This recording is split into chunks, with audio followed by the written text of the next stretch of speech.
Welcome back to Klepper's Corner. Today in history. Today, April 24th, is one of those dates where history doesn't just whisper lessons. It shoves them in your face like a drunk uncle at a family reunion, insisting you learn something whether you want to or not.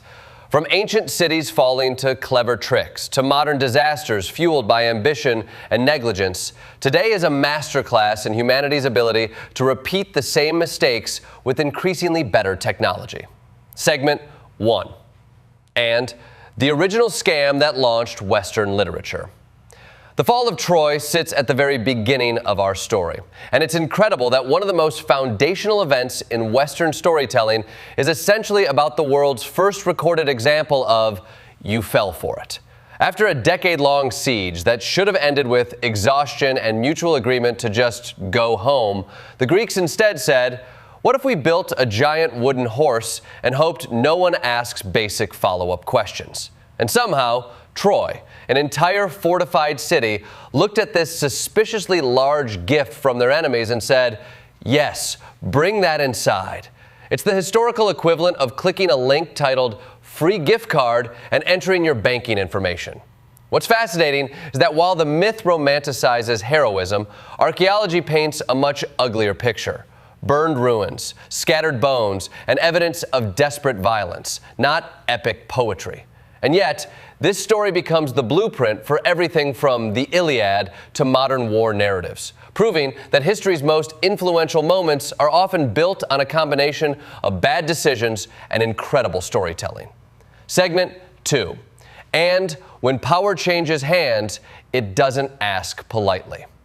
Fast forward to 934 AD, where Abbasid Caliph al-Qahir learned the hard way that being cruel, paranoid, and surrounded by armed people who don't like you is not a long-term career strategy. His deposition wasn't just a political shift. It was a public demonstration that power had quietly moved from symbolic rulers to the people actually holding the swords. And just to make sure there were no awkward comebacks, they blinded him, which in that legal framework meant he was permanently disqualified from ruling. It's brutal, but also oddly bureaucratic, like firing someone and then deleting their login credentials so thoroughly they can't even reapply. What makes this moment so important is that it signals the end of the caliph as an absolute authority, and the beginning of a long era where rulers were more figurehead than force. And there's something darkly poetic about a man who once commanded an empire ending up wandering the streets as a blind beggar. Because history has a way of humbling leaders in the most permanent way possible. Segment 3. And religion, war, and the illusion of victory. By 1547, Europe is deep into the chaos of the Protestant Reformation, and the Battle of Mühlberg is supposed to be the moment where Catholic authority reasserts total control. Emperor Charles V wins decisively, crushing the Protestant forces so thoroughly it looks like the argument is over. But here's the twist. He wins the battle and still loses the war of ideas.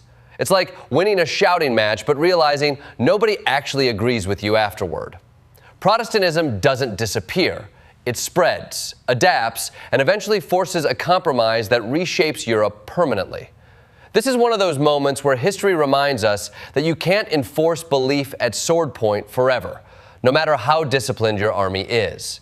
And Charles V, standing on a battlefield littered with the defeated, famously said, "I came, I saw, and God won." Which sounds confident until you realize a few years later he's exhausted, stepping down, and retreating to a monastery. Turns out even emperors can get tired of arguing with reality. Segment 4. And alliances built on paper, not reality. Just a decade later, the marriage of Mary, Queen of Scots, to the French Dauphin looks like a geopolitical masterstroke.